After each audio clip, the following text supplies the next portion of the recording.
Good morning, everyone. I hope you are having a fantastic day. If you're new to the channel, my name is Parker Nierenstein. That is my sister Madison, and this is Vehicle Virgins. Today's video is going to be all about how to pass your driving test with some secret little tips to make sure that you pass with flying colors. So it's about time for you to take your test. If you're a car enthusiast, this is a super exciting time. I remember when I first got my license, I felt like I had all this freedom. It was super awesome. Now, even if you don't really like cars, having your own personal form of transportation is fantastic for literally anything, even if you're just trying to avoid your parents or your siblings. Except now we're stuck in the car next to each other, so it's super awkward. Let's get right into it. Before you get to exam day, it is very important to make sure your car is 100% in working order. If it's due for an oil change or there's a check engine light, make sure to get that done prior to your test. Now, the California DMV says you need working headlights. These things make sense, but just make sure your car actually has it so you don't arrive at the test all excited and then have you fail, not because of your driving, but because of the car itself. So, working headlights, working taillights. Make sure your brakes are obviously working. Now, if they're squeaking super intensely, that might be cause for concern for the test practitioner, so maybe get those checked. Working brakes, you also need to have license plates on the car. Don't show up with a car with temporary tags. In California, it also requires you to have a light for your rear license plate as well. Know the location of all of your car accessories, as they will test this. You need to know exactly where your windshield wipers are, as well as your headlights. A tricky thing that often people forget about is the location of the defroster. Now, it's not that big of a deal if you know, but it's good to take the test in a car that you are familiar with. So if you've been in the vehicle before, look at different things like where are the defrosters. If you're doing it in a car for the first time, you haven't been in it, you might start to freak out, and that'll really not set the mood for the rest of the exam. You also need to know where the heating and cooling systems are, your air conditioning, and your heater. Just be prepared so when your test proctor asks, you know where everything is. Seems simple, but it'll help you stay calm. Another thing you might want to consider prior to the test is actually studying for it. Now, I know it sounds silly, but you can actually study for your driver's test. If you go into the DMV, you can likely get a copy of a driver's handbook. Now, you're thinking, why would I want to read this? It seems like a boring pamphlet, but it actually can be worth your while, and they don't actually take that long to read, and normally they're in little bullet points to make it easy to digest. And they've got little tidbits and facts and rules that you might not have thought of when you get to the test, that you know them by heart. So for instance, here's something that they have in the handbook. If two people get to a stop sign at adjacent corners at the exact same time, so I'm pulling up to a stop sign and somebody pulls up from the right side, who actually goes first if you pull up to the stop sign at the exact same time? Well, it turns out the person on the right. Little things like that you might not know, they're in the handbook. So I pulled over to the side here. I'm gonna let my sister hop in the driver's seat, and we're gonna go over all of the proper procedures for starting before you even begin to drive in your driver's test. Let's go ahead. I wish I got to drive this car for my driver's test. That would be fun. That's one little quick tip for a very small percentage of viewers. If you are considering driving and you have the opportunity to drive a very nice car for your driver's test, don't do that. It's just going to upset the test examiner. If you show up in a McLaren, which some people in Beverly Hills have done, that's giving them every single reason to want to fail you just for being a jerk. So if you do have the option, pick one of the most normal cars possible. I took my driver's test in a 2006 Toyota Sienna, so I think I looked quite safe. What did you do? I think it was the same. Same? Yeah. Oh yeah. Yeah, Toyota Siennas. Do you have any like interesting stories that happened, or what did you struggle with the most during your test? For the feedback that I got after the test, they told me that I didn't look over my shoulder enough. Okay. And I think I was so nervous about what was in front of me, making sure that I didn't crash into anything, that I guess I didn't turn my head enough to the right or to the left, which was interesting because I thought that I was turning my head enough. So I guess if you think you're turning your head enough, turn more. So they're saying the amount at which you turned your head when you looked over, you can't just go like this. You need to actually look fully over your shoulder. That makes sense. Yeah. So one of the first things you need to do after they've checked everything is to be in the proper seating position, as well as make sure all of your mirrors are set up properly. So you need to set your seating position up so that you can comfortably place your hands at 9 and 3 and also reach the gas and the brakes. In some cars, you can control the actual angle and tilt of the steering wheel and the positioning closer and farther away from your body, so you can move that in conjunction with the seat. So go ahead and put your hands at 9 and 3. There you go. You want to have a little slight bend in your elbows, but not too far. You also don't want it to be straight out to where you can barely reach it. Now, one good way of knowing, this is a little bit closer than most people are used to sitting, but it's actually proper technique if you are driving a high performance car or on a racetrack, and that is if you're sitting back, if you can reach your hand and just rest your wrist on the top of the wheel while your shoulder is still kind of back up against the seat, then you're in the proper positioning, which it looks like you are. Now, the next thing to do is to check your mirror. So you want your rear view mirror in a position so you can see the entirety of the rear window without having to move your head. So the goal isn't to look in the rear view mirror like that. It's so you can maintain looking ahead of you and just glance your eyes up at the rear view mirror and see it clearly from there. Then the side view mirrors, you want them to see the sides of the cars, but only a little sliver of the car should be available. You don't want to check out how cool the side of your car is and your door handles. You want to be able to see your surroundings. So just a little sliver of your car is available, and the rest is the side of the road and your surroundings. Safety is the most important part of your driving test, as well as making sure the instructor feels safe, because if they don't feel safe, well, you're not going to pass your test. So one excellent way to do this, and it actually is a requirement, is to always be scanning the road, be an active driver. So you're scanning the road for immediate obstacles and what's ahead, looking as far ahead as possible so you can detect objects long before they come, but also checking your mirrors very frequently. So every couple of seconds, check the rear view mirror, check the side view mirrors so that you know what's happening behind you and around you. If the instructor looks over at you and you're just glued to the road, well, you're missing everything else that's going on around. If they see you're actively looking in your mirrors, it looks like you're doing a fantastic job, which you are. So you said you had some safety issue on your test. What happened there? So when I was driving, we were stuck at a stop sign, and it was in not a residential area, but where there were, I guess, in an area with a bunch of shops. And this person was pulling out of their parking spot on the side of the road and basically was going to back up into me, and I froze because I thought that you weren't supposed to ever use your horn on a driver's test, and I didn't even think about that as an option because, I mean, I just there are certain little things that you would never think about. One thing that I'm going to talk about later on in the video is what happens if an ambulance or a fire truck drives by. But little things like, should you have honked the horn? In this situation, yes. But I can see how that would be scary because you don't want to seem like an aggressive driver just honking your horn at people. So obviously, if somebody's just not going at a green light or something like that, don't honk the horn. Just wait and hopefully they figure it out. It was interesting too because my driving instructor told me that in all of his years of proctoring driving tests, he's never had one person use the horn, and there's been... But that was one instance he said you could use it? Yeah, and he's saying that you should use it in dangerous situations like that, but that no one has used it. Interesting. So another thing is keeping your hands on the steering wheel at all times. Obviously, there's going to be a couple instances where you need to remove your hands from the steering wheel, but the more that your hands are glued at 9 and 3 on the steering wheel, the more you have control of the vehicle and the more you're going to make your instructor feel safe.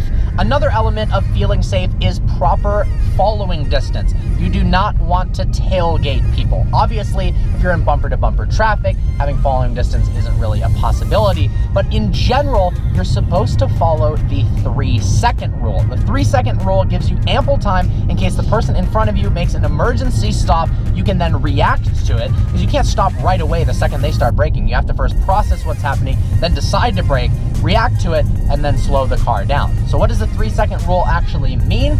Well, it means if a car passes an object in front of you, so you're tracking the car ahead of you and they pass a light pole, then if you can count to 3 before you pass that light pole in your car, you've got more than 3 seconds of following distance. However, if you're counting 1, 1,000, 2, 1,000, then you hit the light pole, you're following them too closely. When you're merging on a freeway, you want a 4-second distance because cars are going a lot faster than you are. If you have a question about whether you're following too close or too far in a driver's test, err on the side of too far. There's no penalty for anti-tailgating, so you're much better off doing that. Next is approaching stop signs. Especially in California, people love to roll stop signs. Don't do this or you will fail your test. So if you see a stop sign coming up, prepare to brake and make sure to stop prior to the white stop line. Same thing applies for a red light. You need to stop prior to that line. If you go past it or you land on it, you can lose points or potentially fail. So come to a stop before the line, do a little mental count in your head, 1,000, 2, 1,000, to make sure that the vehicle is completely stopped. Because it's easy during that momentum change to just kind of, oh, you're on the brakes and then you're off, and then all of a sudden you did a rolling stop. It's a good way to save yourself from getting tickets too. So as you're perfectly stopped, the car isn't moving at all, scan the road for pedestrians, for bikers, for random animals. Look left, look right, then proceed with caution, look left and right again. And if you're in a blind intersection, make sure that you can actually see the white line in front of your hood. That way you know you haven't crossed it. Then once you've stopped fully, you can inch out slowly to see the traffic in the blind turn. All right, we're about to come to a stop sign here. We want to stop in front or behind. You want to stop behind the white line. Perfect, come to a complete stop. Now, it doesn't matter how long you have to wait at the stop sign for it to be clear. There's no penalty for waiting too long. So make sure it's safe. Here we go, and we are on the road. When changing lanes, it's very important to follow the proper procedure because chances are you're going to have to change lanes at least once during your driver's test. So the first step is to turn on your turning indicator. It doesn't matter if nobody's around or if you're driving a white BMW, make sure to signal. Once you've signaled, then look in your rear view mirror to see if anybody's around. Then look into the mirror that you're planning on going to. So if you're planning on making a left lane change, look in your left mirror. If you're planning on making a right lane change, look in your right mirror. And then the last step is to look over your shoulder. As Maddie mentioned, make sure to look over your shoulder in a very pronounced manner so it actually looks like you're looking over your shoulder instead of a quick little glance. So if I'm going left, signal left, rear view mirror, side mirror, look over my shoulder, and then if you're clear, go ahead and move the car over. Once you're in the new lane, then you can turn your turn signal off. Now, if you want to make multiple lane changes in a row, I've seen people shoot from one lane all the way over to the fast lane on the freeway. Never, ever do that. It's unsafe and it is a surefire way to make you fail. So, if you want to do multiple lane changes, once you get into the next lane, then repeat the same process over again where you've indicated, look in the rear view, look in the side mirror, then look over your shoulder, move the car over, and once you're very much in the lane, then you can go ahead and turn the indicator off. Be as smooth as possible. If you scare your driving instructor, chances are you're not going to do well. Pretend that there is a full glass of water in the car, or your grandmother or your sister, although she likes going fast, so that's not really a good example. But pretend somebody hates any type of jarring motions, because chances are your instructor probably does. That means smooth acceleration, just barely pressing on the pedal, squeezing it with your toes instead of mashing it with your entire foot. That means smooth on the brakes, nice transitions, smooth steering inputs. You don't want to all of a sudden make a left-hand turn like... You don't want to all of a sudden make a quick left-hand turn and scare your test instructor.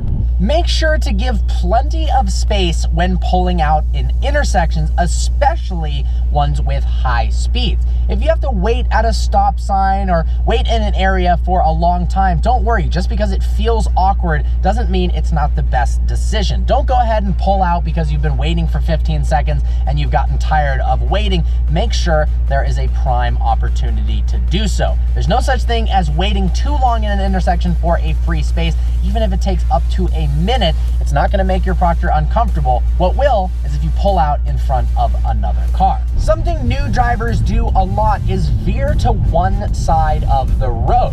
Oftentimes people like to veer to the left side for whatever reason. Well, there's a very quick cure for that because you want to be in the center of the road at all times so that you don't accidentally touch one of the lines which is a great way to fail. In fact, that's almost how I failed my driving test, was on a left-hand turn. I almost touched the double yellow line. You don't want to do that. So a great tip for learning how to drive in the exact center of the road is to picture a line in the center of the road passing through the center of your car. So if you're picturing the center console, keep that in line with the center of the road.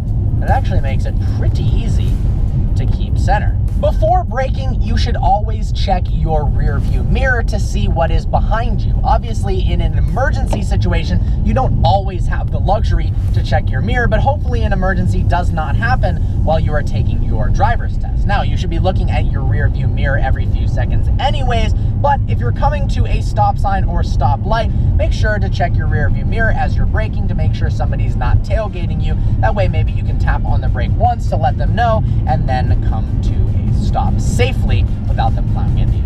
Another place people often fail is protected left turns.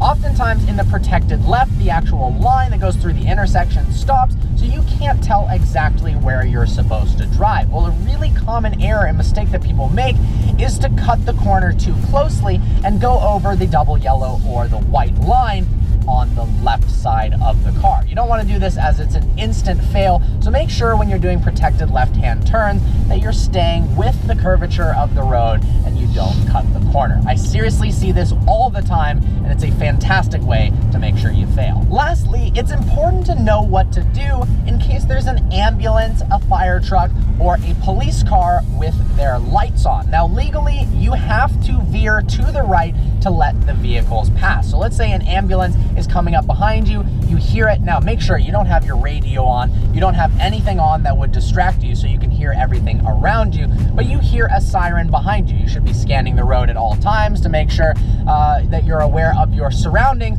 You've located that an ambulance is behind you. The next step is to pull over to the right side of the road. So if you need to make a lane change, make sure to do that proper procedure and get over to the right side of the road and come to a stop until the ambulance or fire truck passes you. Now, if you're in the middle of an intersection, do not stop in the intersection. Make sure to go through the intersection first and then come to a stop.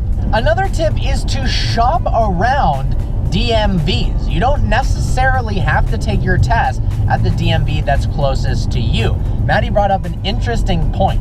We actually didn't go to our local DMV because we heard that there was a couple individuals there that were extraordinarily strict and mean to the point at which it made like people cry. So we decided to drive farther away, like an hour away, to go to a place that was known to be a little bit easier.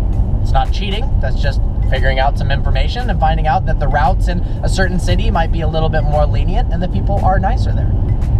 Another thing you can do to prepare is try to find the route out beforehand. So if you can contact a friend and ask them where they actually drove, or you Google it online on a forum, or even just show up to a DMV, the DMV that you're going to take the test at, go ahead and park. Then pretend you're actually taking the exam. So walk around the car, make sure all of the components work, the headlights, the taillights, the turning indicator. Then go inside the car, locate all the instruments, make sure you know where the defrosters are, how to turn it on and off the radio, and the high beams.